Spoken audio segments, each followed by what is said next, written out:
Vadodara breaking. દંતેશ્વરના જલપતનગરમાં એક જ મકાન ચોરોના નિશાને. 2 મહિનામાં ચોથી વખત ચોરીનો પ્રયાસ નિષ્ફળ. ચોરીના સતત પ્રયાસોને લઈને સ્થાનિકોમાં ભય અને રોષનો માહોલ. સિનિયર સિટીઝનના ઘરને છેલ્લા 2 મહિનામાં ચોરો દ્વારા ચોથી વખત નિશાન બનાવ્યું.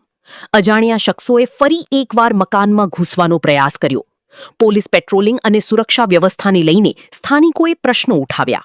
जनपद नगर 5 में दंतेश्वर में रहीए छे અને એક દિવસ પહેલા જ ચોરીનો બનાવ બન્યો છે.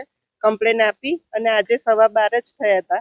કૂતરાઓ ભસવાનો અવાજ આવ્યો અને અમે લોકો બહાર આગળની તરફ જોતા હતા તો અમારી પાછળની તરફ અમારી જાળી ફરી જ્યાં પહેલા દિવસે કાપી હતી ત્યાં જ ફરી થયું. અમારા ઘરને અવારનવાર આ 1 મહિનામાં 5મી વાર ટાર્ગેટ બનાવવામાં આવ્યું છે. મમ્મી પપ્પા બેવ સિનિયર સિટીઝન છે અને એમની સાથે મારા એક સિસ્ટર રહે છે.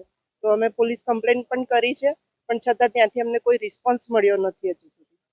આજે પણ અમે કોલ કર્યો ત્યારે પણ કોઈ રિસ્પોન્સ નતા આપતા.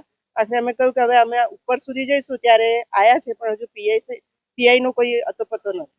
શું લાગે છે એક જ મકાનને વારે ઘડે ટાર્ગેટ કોઈની જાણબેદું છે, કોઈની દુશ્મની છે કે પછી ખબર નથી પણ પોલીસની સહાય મળવી જરૂરી છે કારણ કે સિનિયર સિટીઝનને અને પોતે પોલીસ કર્મચારી છે છતાં જો એ નિશાય થઈ જાય તો પછી બીજા લોકોની તો શું પ્રોટેક્શન માટે તો પોલીસ સાથે કોઈ આશા રાખવી ના જ જોઈએ.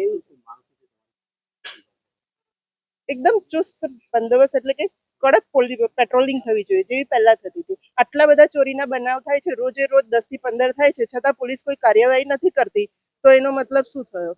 જો જનતા સુરક્ષિત નથી તો તમે શું કામ રહો છો? ખાલી પગાર લેવા જ છો? ગાયત્રી પવાર.